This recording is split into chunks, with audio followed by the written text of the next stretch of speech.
नमस्ते दोस्तों, wise wave योगी में आपका स्वागत है। आज हम उस चीज की बात करने वाले हैं जिसके पीछे पूरी दुनिया भाग रही है, पैसा। लेकिन सवाल यह है, क्या हम सच में जानते हैं कि पैसा होता क्या है? अगर पैसा सिर्फ नोट होता तो सरकार उसे छापकर सबको अमीर क्यों नहीं बना देती? अगर पैसा ही असली दौलत होता तो इतिहास में कितनी ही सभ्यताएं पैसे के होते हुए भी क्यों खत्म हो गईं? आज के इस वीडियो में मैं आपको कोई मोटिवेशन नहीं दूंगा, कोई जल्दी अमीर बनने का तरीका नहीं बताऊंगा। यहां हम सोच, सिस्टम और सच्चाई की बात करते हैं।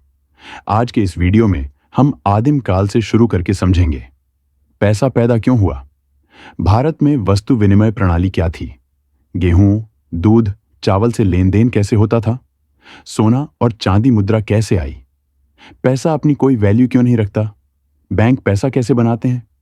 चलो शुरू करते हैं। आज हम समझते हैं आखिर पैसा है क्या। पैसा कोई धातु नहीं है, पैसा कोई कागज नहीं है, पैसा अपने आप में कोई दौलत नहीं है।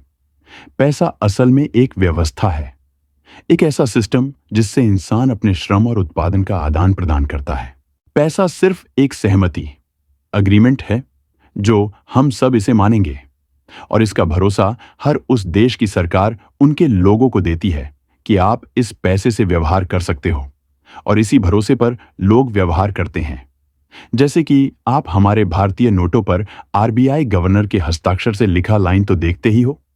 उदाहरण देखते हैं, जैसे 50 रुपए की नोट है तो उस पर लिखा है, मैं धारक को 50 रुपए अदा करने का वचन देता हूं, और उसके नीचे आरबीआई गवर्नर के हस्ताक्षर होते हैं। मुझे भरोसा है कि आप लोगों को मेरी बात समझ आ रही होंगी। हम इसे और अच्छी तरह समझेंगे। बहुत पुराने समय में, शायद आदि मानव काल से, जब इंसान खेती और पशुपालन सीख रहा था, तब पैसा नाम की कोई चीज नहीं थी। उस समय इंसान सीधे चीजों का आदान प्रदान करता था। भारत में इसे कहा गया वस्तु विनिमय प्रणाली। अंग्रेजी में उसे बार्टर सिस्टम कहते हैं। मान लीजिए एक आदमी के पास गेहूं है, दूसरे के पास दूध है, तीसरे के पास चावल है।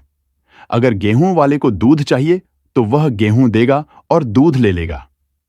लेकिन यहीं एक बड़ी समस्या थी।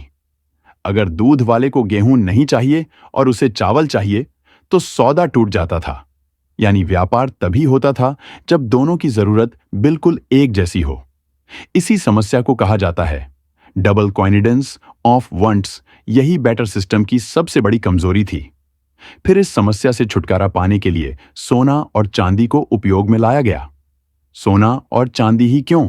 मान लीजिए एक आदमी के पास गेहूं है, दूसरे के पास दूध है, तीसरे के पास चावल है। अगर गेहूं वाले को दूध चाहिए तो वह गेहूं देगा और दूध ले लेगा। लेकिन यहीं एक बड़ी समस्या थी। अगर दूध वाले को गेहूं नहीं चाहिए और उसे चावल चाहिए तो सौदा टूट जाता था। यानी व्यापार तभी होता था जब दोनों की जरूरत बिल्कुल एक जैसी हो। सिस्टम की सबसे बड़ी कमजोरी थी।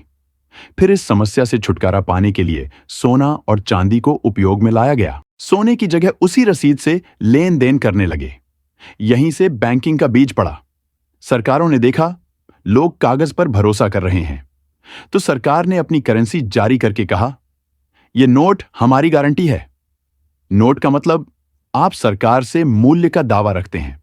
अब सबसे क्रिटिकल हिस्सा समझते हैं, बैंक कैसे काम करता है और अपना मुनाफा कमाता है। बैंक आपके जमा पैसे का सिर्फ एक हिस्सा अपने पास रखते हैं। इसको कहते हैं CRR, कैश रिजर्व रेशियो। हम इजीली समझने के लिए 10% लेते हैं। आप बैंक में 1000 रुपये जमा करते हैं, आपके अकाउंट में दिखता है 1000 रुपये। बैंक उस पैसे में से लगभग 900 रुपये किसी और को लोन दे देता है। CRR 10% छोड़कर उस व्यक्ति के अकाउंट में भी 900 रुपये दिखता है। अब सिस्टम में 1000 रुपये जिसने सेविंग अकाउंट में डाले उसको अकाउंट में 1000 दिखेगा, और जिसको लोन दिया उसके अकाउंट में भी 900 रुपये दिखेगा। लेकिन बैंक के पास सिर्फ जमा किए हुए 1000 ही थे, लेकिन दोनों के मिलाकर 1900 रुपये दिखेगा। यही है वर्चुअल मनी क्रिएशन, और इसे गवर्नमेंट का परमिशन है।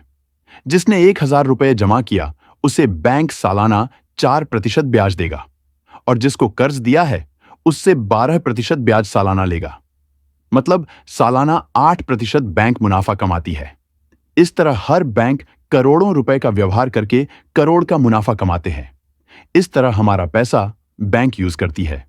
यहां आरबीआई का काम सिर्फ बैलेंस करना है, इन्फ्लेशन कंट्रोल कराना, सीआरआर चेंज करना, रेपो रेट डिसाइड करना और अगेनित काम है उनका।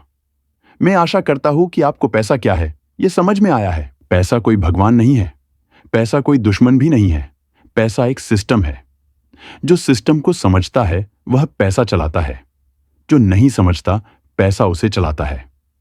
अगर आपको वीडियो की बातें पसंद आई हो तो चैनल को सब्सक्राइब करें और दोस्तों को भी यह बात शेयर करें। धन्यवाद।